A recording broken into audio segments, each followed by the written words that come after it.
देंगे, 10,000 रुपया का मदद करेंगे, आपको फायदा ही होगा। नहीं है तो इसका इस सब काम जो हम लोग कर रहे हैं बुनकरों के लाभ के लिए। और फिर आप तो जानते ही हैं कि पावर लूम बुनकरों के लिए विद्युत करघा के उद्योग हेतु बिजली पर अनुमानित जरूरी है। और हम 2009 में विकास यात्रा के दौरान और फिर 2012 में हमने नाथनगर भागलपुर में बुनकरों के से बातचीत की, उनकी स्थिति हम देखने गए और सब जो पता चला कि साहब इनको जो बिजली का बिल है, इतना पैसा है, ये देने की स्थिति में नहीं रहते हैं। तो इसके चलते 21,000 पावर लूम बुनकरों के साथ थी ये समस्या।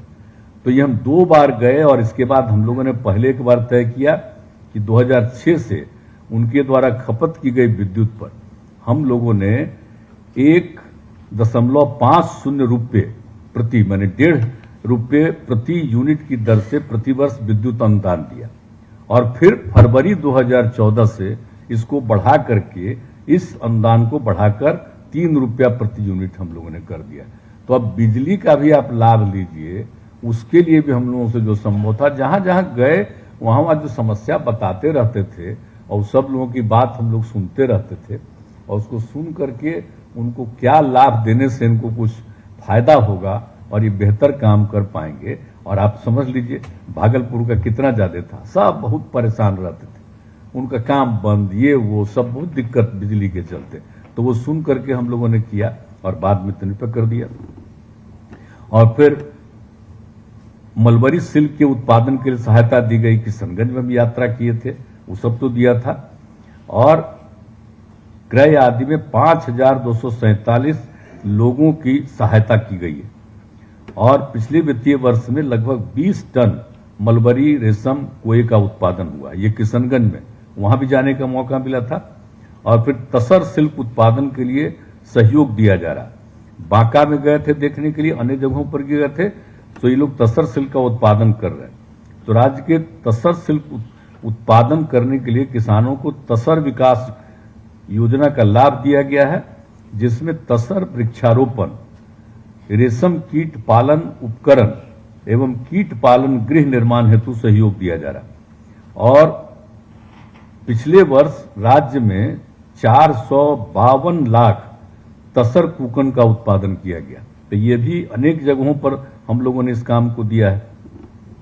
तो अब तो आप जानते ही, अभी तो आपको मंत्री जी बता चुके, हमारे माननीय मंत्री शाहनवाज हुसैन साहब। और इस सब चीज, और अभी आप लोग तो अखबार में देखे होंगे कि अब अभी हम लोगों ने जो निर्णय ले लिया है कि राज्य में हस्तकरघा एवं टेक्सटाइल क्षेत्र के विकास के लिए बिहार के टेक्सटाइल एवं लेदर पॉलिंग 2022 लाई गई है, लेदर पॉलिसी लाई गई है 2022 में हम लोगों के द्वारा।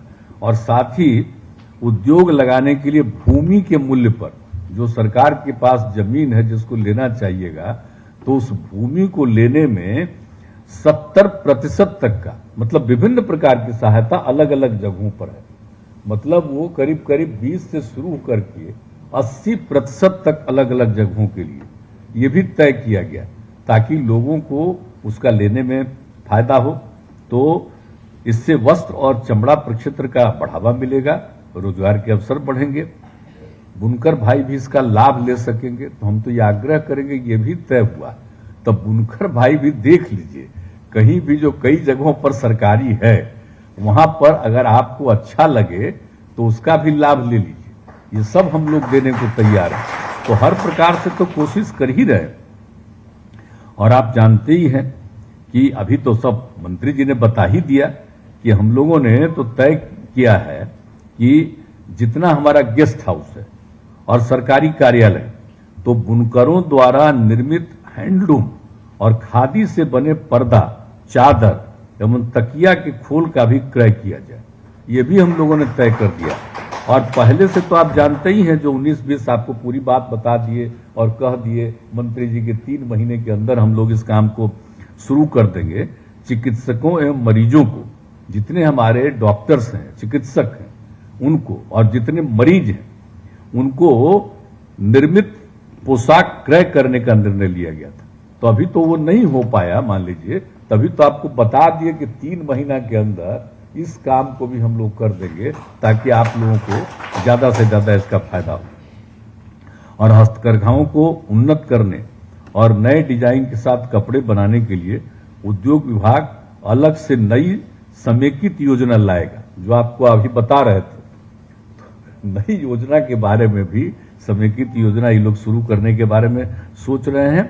तो ये सब चीज करने के लिए तो नए डिजाइन के कपड़े तैयार करने के लिए लूम में नई फिटिंग आदि की व्यवस्था की जाएगी। आप सोच लीजिए, आप ये सब बात किया जाएगा। इसके लिए सभी को ट्रेनिंग भी दिया जाएगा, सबका प्रशिक्षण भी कर दिया जाएगा और मदद भी किया जाएगा। तो ये सब काम भी ये करने के बारे में उद्योग विभाग में ये निर्णय सोच लिया गया, किया गया है। और आज ही के दिन कहते कि आज बता देना चाहिए कि भाई ये काम शुरू किया जाएगा। तो ये भी जो बोल रहे थे आपको, ये भी शुरू किया जाएगा। और वर्तमान में उपयोग किए जा रहे विद्युत करघा बहुत ही पुरानी तकनीक वाले, जिसमें आप जानते ही हैं विद्युत करघा, जिसके बारे में हमने कहा वहां अभी चर्चा हम लोग कर ही रहे थे। जो सबसे ज्यादा जो हम लोग जहां पर के बारे में आप सब लोगों को जानकारी दी है, तो वहां पर के बारे में जो हम लोगों ने मदद किया लोगों को, ये भी बता दिया आप लोगों को। लेकिन उसके बारे में जो दिया गया है कि ये जितना जो आपका है, ये पुराने जो विद्युत करघाओं के उन्नयन के लिए नई योजना लाई जाए। अभी पुराना जो आपको विद्युत करघा वो उतना बढ़िया नहीं है, बहुत दिक्कत है, वो बहुत इफेक्टिव नहीं है और उसमें आपको उसका यूज भी कम होता है, अब पैसा भी ज्यादा आपको बिना मतलब का खर्च होता है।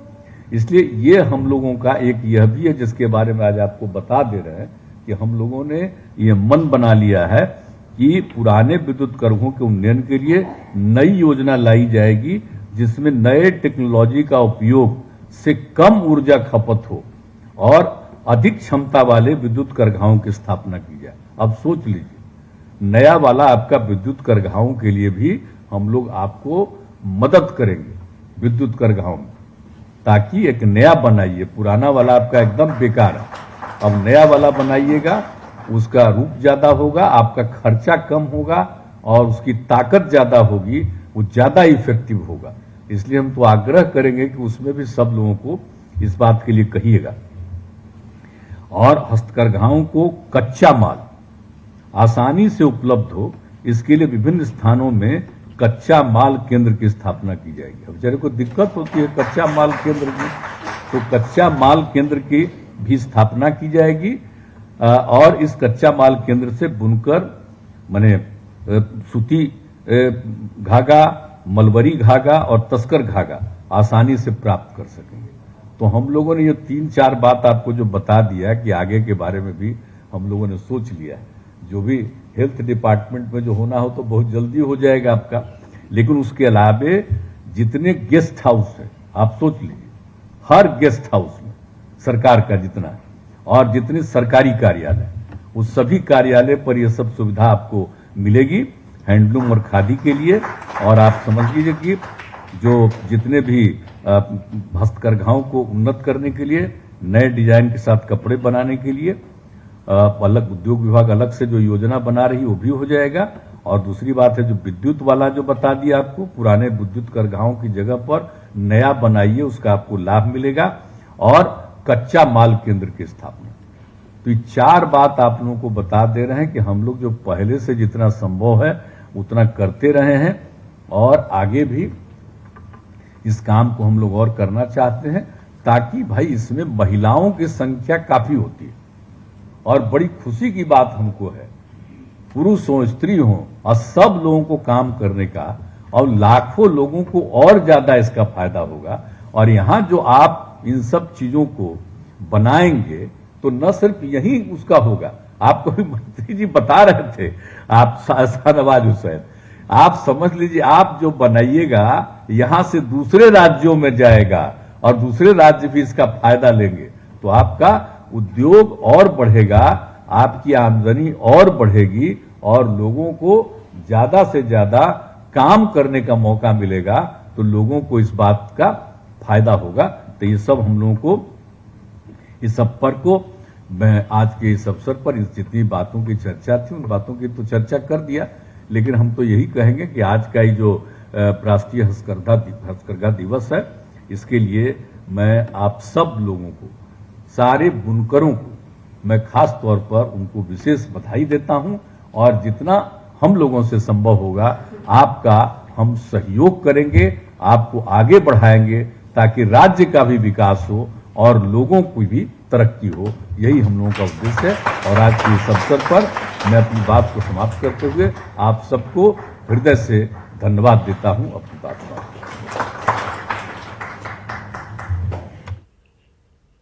बिहार के मुख्यमंत्री नीतीश कुमार